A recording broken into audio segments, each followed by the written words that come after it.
What's the secret sauce to a successful virtual advisor marketing strategy?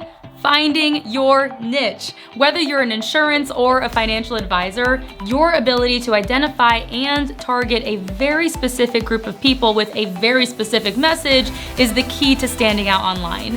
Jooliana Krummel works as a consultant and coach to dozens and dozens of financial advisors. So let's go ahead and watch a clip from a recent interview she did on the power of knowing your audience. Check it out.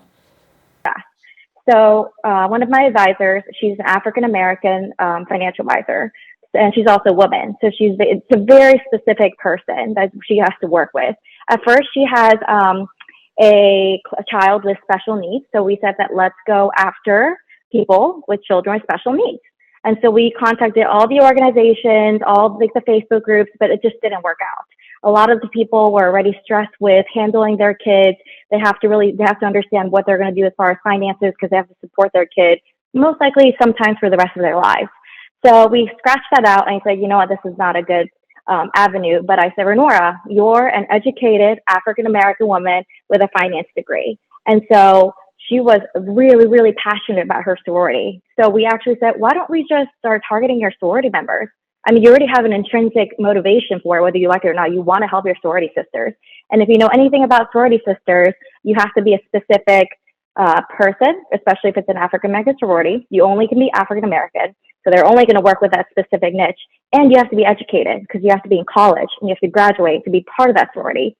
So we talked to the different board members, and we actually worked with sister sororities and try to get her to be a speaker on some of the sessions. Our first session, I think we got 5 people. Nobody wanted to meet. That was a year ago. It was really sad. But then guess what? We said, yeah, we're not going to give up. We're going to keep going. And I think now she just finished a regional conference with her sorority. She had over 125 people. My email was blowing up. There was like 30, 40 meeting requests. I want to do everything as far as financial planning, wills, taxes, retirement planning, that people just wanted help. So it's crazy that we started with 5 people a year ago, and then now it's like we can't get enough. And now she's actually going to be speaking at her national conference for her sorority and working with the president. So it's a very specific niche. It's not like she said, I want to target high net worth individuals. So those are things you just have to be creative about what your vertical is, and then find the connections, whether it's digital, in person, personal, or virtual. So, yeah. What an inspiring story. Wow. And, you know, at Advisors, we have multiple programs to help advisors succeed. And, you know, we always start off with find your niche. And just like you said, yes, Jooliana, sometimes you're not going to find your niche the first time. And that's why you can't give up. You got to just keep trying. And, you know, there's some advisors that have gone multiple times before finding the right niche that's like, yes, this is my tribe. And they're like, that's my person. I've been waiting for this person. So that's really exciting. You said something earlier about Facebook groups.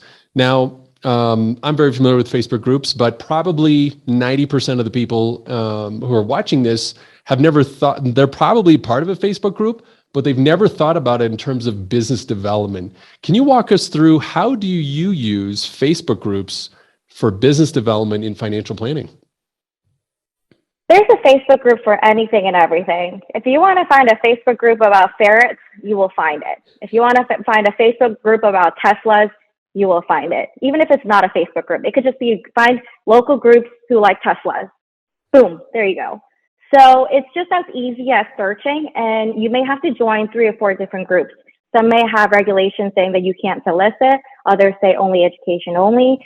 Some are very strict. Like for instance, the widows, Jeremiah, unless you've lost your wife, you cannot get into it, and I cannot get into it. So our advisor who is in that vertical is actually a widow because she can relate to them to the best. So if you want to find a Facebook group, it's just easy as searching for, I want to target Tesla owners because you know Tesla, it's an affluent car. You can literally say Tesla owner, Tesla group in Atlanta, Georgia, and I guarantee you're going to have a lot that comes up on Google, a lot that comes up on LinkedIn, a lot that comes up on Facebook. So it's a matter of putting that work in, and then also being in front of it when people are talking about, hey, check out this Tesla, you know, engaging with them, like not just necessarily like, oh, cool, I'm on the group. if that makes sense. Because once you're in, that's when the real work starts. As a virtual advisor, you have to put in the work at some point, right? Either you put in the work on the front end and develop targeted messaging that reaches a targeted niche, or you put it in down the road, hopelessly chasing the wrong prospects with some vague message that honestly they don't even care about. So I know which one I'm choosing. How about you? If you'd like to watch the full interview with Jooliana, as well as more than a dozen other brand new interviews and presentations on advisor sales and marketing, then click the link in the description below and get yourself the ShiftX All Access Pass.